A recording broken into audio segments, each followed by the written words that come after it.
Hello दोस्तों, प्रणाम। मैं सुमन गुप्ता अपने यूट्यूब चैनल पर आप सभी का स्वागत करती हूँ। आप सभी के बीच में एक बहुत ही प्यारा विवाह धार गिराते समय का गीत गाने जा रही हूँ। अच्छा लगेगा तो लाइक सब्सक्राइब शेयर कमेंट जरूर करिए, मेरे वीडियो को आगे बढ़ाइएगा।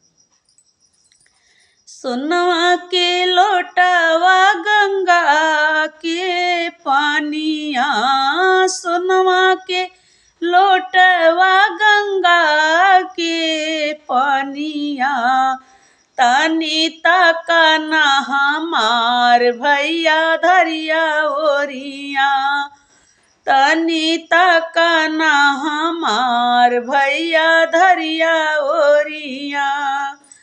कैसे के ताकी बहिना धरिया ओरिया, कैसे के ताकी बहिना धरिया ओरिया।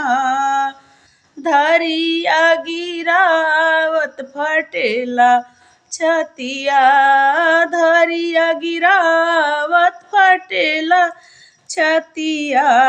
फाटा तत फटे देहु आजी रतिया, फाटा तत फटे देहु आजू के रतिया।